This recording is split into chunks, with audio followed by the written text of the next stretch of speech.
Hello everyone, কেমন আছো তোমরা সবাই? আশা করছি সবাই খুব ভালো আছো। দেখো, দুটো নোটিফিকেশন আজকে রিলিজ হয়েছে। একটা ওয়েস্ট বেঙ্গল কোঅপারেটিভ সার্ভিস এক্সামের অ্যান্ড অলসো আরেকটা হচ্ছে সিভিল কোর্টের এলডিএ পোস্টের জন্য। সো দুটো নোটিফিকেশানই কিন্তু খুব গুরুত্বপূর্ণ একটা নোটিফিকেশান, কারণ দুটোতেই কিন্তু যে সিলেবাস দেওয়া রয়েছে সেই সিলেবাসটা রিসেন্ট যে এক্সামগুলো হতে চলেছে, যেমন এনটিপিসি এক্সাম, ডাব্লিউবিসিএস এর এক্সাম অ্যান্ড অলসো মিসলেনিয়াস এবং ক্লার্কশিপের এক্সাম, যা সিলেবাস আছে সেই সিলেবাসের মতনই সেম সিলেবাসের উপর ভিত্তি করে এই দুটো এক্সাম আসতে চলেছে এবং দুটো এক্সামের ফুল নোটিফিকেশান আজকে রিলিজ হয়ে গেছে। আমি ডিটেলসে দুটো নোটিফিকেশানের যা ক্রাইটেরিয়া আছে, এলিজিবিলিটি ক্রাইটেরিয়া, এক্সামের ক্রাইটেরিয়া অ্যান্ড অলসো ভ্যাকেন্সি কেমন আছে, সব কিছু ডিটেলসে তোমাদের সঙ্গে শেয়ার করে দেবো। ভিডিওটা ভালো লাগলে লাইক করে দিও, চ্যানেলটাতে নতুন হয়ে থাকলে সাবস্ক্রাইব করে নিও, আর মাস্ট চ্যানেলটার সঙ্গে জুড়ে থাকতে ভুলো না। তো চলো শুরু করা যাক। প্রথম যে নোটিফিকেশানটা আমরা দেখতে পাচ্ছি সেটা হচ্ছে ওয়েস্ট বেঙ্গলে যে সিভিল কোর্ট রয়েছে, সেই সিভিল কোর্ট, ক্যালকাটার যে সিভিল কোর্ট রয়েছে, সিটি সিভিল কোর্ট, সেখান থেকে নোটিফিকেশনটা বেরিয়েছে। এখানে যে পোস্ট কথা বলা আছে সেই পোস্টে হচ্ছে লোয়ার ডিভিশনাল অ্যাসিস্ট্যান্ট পোস্ট, অর্থাৎ এলডিসি পোস্টের জন্য এই নোটিফিকেশনটা রিলিজ হয়েছে। টোটাল 12খানা ভ্যাকেন্সি দেখা যাচ্ছে এখানে, আর স্যালারি এখানে দেওয়া রয়েছে 22,700 থেকে 58,500 পর্যন্ত ভ্যাকেন্সি যেতে পারে। আর এই যে সেকেন্ড যে পোস্টটা গ্রুপ সির জন্য দেওয়া রয়েছে, সেখানে এক্সিস্টিং ভ্যাকেন্সি কিন্তু একজন রাখা হয়েছে এবং সেখানেও জেনারেল ক্যাটাগরি থেকে একজন সিলেক্ট হতে পারে এবং ইডাব্লিউএস ক্যাটাগরি থেকে একজন সিলেক্ট হতে পারে। তো টোটাল আমরা যদি দেখি যে টোটাল 14খানা ভ্যাকেন্সি, মানে 12খানা এলডিসি পোস্টের জন্য আর 2খানা হচ্ছে কিন্তু গ্রুপ সির যে পোস্টটা, সেকেন্ড পোস্টটা, সেই পোস্টের জন্য দেওয়া রয়েছে। এবার আমি আসি যে এর এজ ক্রাইটেরিয়া কেমন দেওয়া রয়েছে। দেখো, পোস্টিং কোথায় হবে? পোস্টিং কিন্তু সমস্ত যে সিভিল কোড রয়েছে, সিটি সিভিল কোড, সেখানে কিন্তু পোস্টিং হবে। এলিজিবিলিটি ক্রাইটেরিয়াতে এজ যেটা বলা আছে, এজ 18 বছর থেকে হচ্ছে 18 বছর এজ, যাতে মানে মিনিমাম এজটা 18 বছর, আর ম্যাক্সিমাম এজ যেটা বলা আছে সেটা কিন্তু কোনো কোনো মানে জেনারেল ক্যান্ডিডেটের ক্ষেত্রে 40 বছর। এছাড়া যদি কোনো কাস্ট থাকে তাহলে সেক্ষেত্রে বলা আছে 43 বছর পর্যন্ত ওবিসিদের ক্ষেত্রে যেতে পারে। এসটিদের ক্ষেত্রে 45 বছর, 5 বছরের ছাড় দেওয়া হয়, যেটা নর্মাল রুল, সেই রুলটাই কিন্তু ফলো করা আছে। এডুকেশনাল কোয়ালিফিকেশন যেটা বলা হয়েছে, সেখানে বলা আছে যে মাধ্যমিক কোয়ালিফিকেশান থাকলেই কিন্তু হবে, এর বেশি দরকার নেই। কম্পিউটার নলেজ থাকতে হবে, মানে উইদাউট কম্পিউটার নলেজ এখানে কিন্তু করা যাবে না। অ্যান্ড অলসো এখানে বলা আছে যে ফিঙ্গারিং স্পিড, অর্থাৎ টাইপিং স্পিড, সেটা কিন্তু একটা প্রপার থাকতে হবে। এবার আসি যে এই এক্সামিনেশনে হচ্ছে যেটা এক্সাম ক্রাইটেরিয়া, সেই এক্সাম ক্রাইটেরিয়াতে কোন কোন সাবজেক্ট থাকবে বা কি ব্যাপার। দুটো ফেজে হবে, ফেজ 1 এবং ফেজ 2, এই দুটো এক্সামিনেশন হবে, অর্থাৎ প্রিলিমিনারি এবং মেন্স বলতে পারো। 1.5 ঘন্টার এক্সাম হবে। এখানে বলা আছে 100 মার্কসের এক্সাম হবে, যেখানে ইংলিশ, জেনারেল নলেজ এবং কারেন্ট অ্যাফেয়ার্স আর অ্যারিথমেটিক, এই 4টে সাবজেক্টের উপরে ফেজ 1 হবে। আর ফেজ 1-এ যারা কোয়ালিফাই করবে, নেগেটিভ মার্কিং রয়েছে 0.5 মার্কস নেগেটিভ মার্কিং ফর প্রত্যেকটা রং অ্যান্সারের জন্য। এবং এখানে বলা আছে যে যারা প্রিলিমিনারি এক্সাম কোয়ালিফাই করবে তাদেরকে পার্ট 2 এক্সামিনেশনের জন্য ডাকা হবে। এবং পার্ট 2 এক্সামিনেশনে যেটা বলা হয়েছে, সেখানে কিন্তু বলা হয়েছে যে পার্ট 2 এক্সামিনেশন কিন্তু বেঙ্গলি এবং ইংলিশ হবে।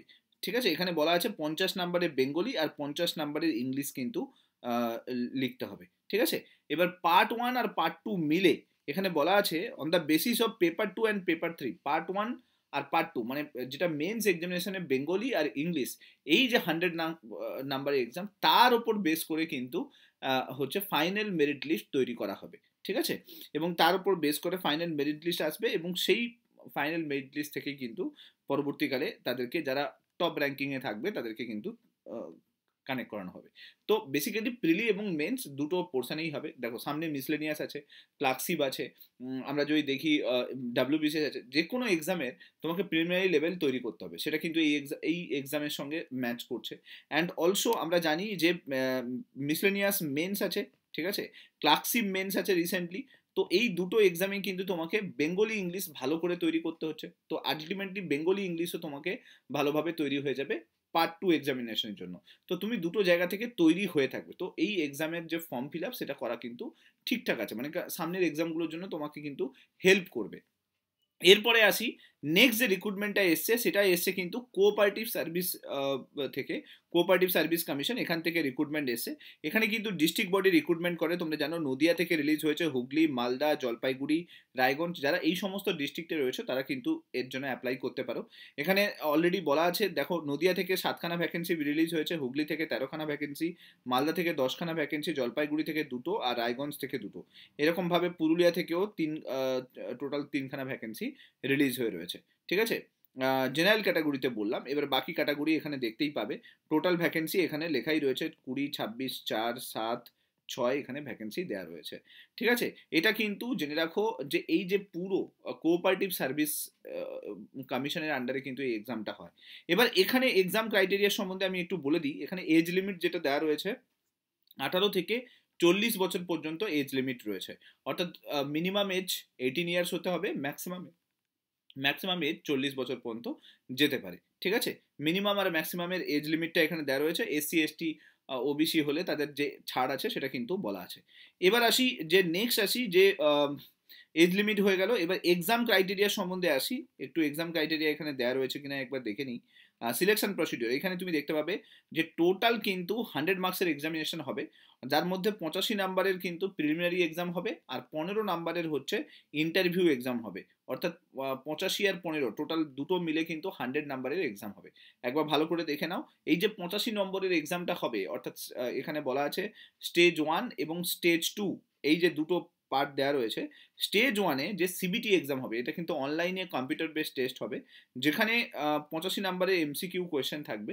সেই কোয়েশ্চেনের মধ্যে Bengali, English, mathematics, general knowledge এবং ক্লারিক্যাল অ্যাপটিটিউড, এই টোটাল কিন্তু 5খানা ক্রাইটেরিয়া থাকবে, 5খানা সাবজেক্ট থাকবে, এবং নেগেটিভ মার্কিং যেটা বলা আছে 1/4 মার্ক নেগেটিভ মার্কিং থাকবে, মানে 4টে কোয়েশ্চেন ভুলের জন্য 1 নাম্বার করে নেগেটিভ মার্কিং থাকবে। ডিউরেশন যেটা বলা আছে যে 2 ঘন্টার ডিউরেশন থাকবে, অর্থাৎ 2 ঘন্টার এক্সাম হবে। এর রিলেটেড যে প্রপার সিলেবাস সেটাও কিন্তু আপলোড করা হয়েছে ওয়েবসাইটে। ঠিক আছে, আচ্ছা, এরপরে যারা পাস করবে, মানে এই ডেসক্রিপটিভ রাইটিং এর জন্য তাদেরকে ডাকা হবে 1:10 রেশিওতে। ঠিক আছে, এই যে 85 নাম্বারের এক্সাম হলো, তাদের মধ্যে জেনে রাখো তাদেরকে ডেসক্রিপটিভ রাইটিং এর জন্য ডাকা হবে। ঠিক আছে, রেশিও হবে 1:10, অর্থাৎ যতজন টোটাল ভ্যাকেন্সি আছে তার 10 গুণ ভ্যাকেন্সিকে ডাকা হবে। ঠিক আছে, তারপরে কিন্তু সেই ডেসক্রিপটিভ টেস্টে চেক করা হবে, এবং চেক করার পরে তারপরে তাদেরকে ইন্টারভিউতে বসানো হবে। ইন্টারভিউতে আবার 1:6 বেসিসে ইন্টারভিউসে বসানো হবে, অর্থাৎ ডেসক্রিপটিভ রাইটিং থেকে যাদেরকে পাওয়া যাবে তার আবার ভ্যাকেন্সি টোটাল 6 গুণকে মনে রেখে দাও ইন্টারভিউর জন্য ডাকা হবে। তো এখানে গল্পটা এরকম হয়ে গেছে, তাহলে প্রথমে প্রিলিমিনারি হবে, তারপরে মেন্স হবে, মেন্সে ডেসক্রিপটিভ হবে, তারপরে ইন্টারভিউ হবে। ঠিক আছে, স্টেজ 2-তে কিন্তু ডেসক্রিপটিভ হবে বলে বলা আছে। ঠিক আছে, সেই ডেসক্রিপটিভ যেটা এক্সাম হবে সেটা কিন্তু আবার 50 নাম্বারে কিন্তু ডেসক্রিপটিভ হবে, কিন্তু এইটা কোনো ফাইনাল মার্কস নয়, এটা কোয়ালিফাইং মার্কস। অর্থাৎ স্টেজ 2-তে যে এক্সামটা হবে সেখানে 50 নাম্বারের মধ্যে তোমাকে কোয়ালিফাই করতে হবে। ঠিক আছে, তারপর স্টেজ 3-তে গিয়ে সেখানে ইন্টারভিউ হবে। ওকে, সেই ইন্টারভিউতে কিন্তু টোটাল 15 নাম্বারের ইন্টারভিউ হবে। তো পার্ট 1 মানে স্টেজ 1 আর স্টেজ 3 এই দুটোতে টোটাল স্কোরের উপর বেস করে মেরিট লিস্ট তৈরি করা হবে। ঠিক আছে, তো এই পুরো ব্যাপারটা বললাম। যাই হোক, এই টোটাল ডিটেলসটা তোমরা নোটিফিকেশানেও পেয়ে যাবে। সো দুটো নোটিফিকেশান অলরেডি রিলিজ হয়ে রয়েছে, সামনে already miscellaneous, clerkship, WBCS, IDO, motor vehicle inspector, এতগুলো নোটিফিকেশান অলরেডি রানিং আছে। সেন্ট্রাল গভর্নমেন্টের আন্ডারে এনটিপিসি গ্রুপ ডি এবং হচ্ছে এনটিপিসি টেকনিক্যাল আন্ডার গ্র্যাজুয়েট দুটোই রিলিজ হয়ে রয়েছে, তারও অন দ্য ওয়ে সমস্ত এক্সাম রয়েছে। সো হিউজ এই বছরে কিন্তু এক্সাম আছে।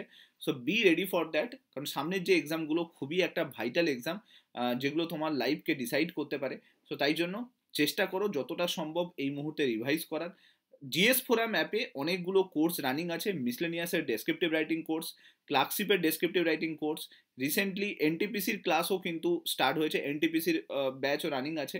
এবং তার সঙ্গে সঙ্গে তুমি যদি আরও বেটার ওয়েতে রিভিশন করতে চাইছো, তো 1 তারিখ থেকে ডাব্লিউবিসিএস এবং জিএস কম্বাইন্ডের ওপর নতুন ব্যাচ আসছে, তুমি চাইলে সেটাকেও এনরোল করতে পারো। ডেসক্রিপশন বক্সে একটা হোয়াটসঅ্যাপ গ্রুপের লিঙ্ক পেয়ে যাবে, ওই লিঙ্কের থ্রুতে জয়েন হয়ে থাকো, তারপর সেখান থেকে সমস্ত কিছু আপডেট পেতে থাকবে। এছাড়া জিএস ফোরাম অ্যাপ ডাউনলোড করেও তোমরা ডিটেলসে পেতে পারো। Thank you so much, next ভিডিওতে তোমার সঙ্গে আবার দেখা হচ্ছে। Till then, bye by.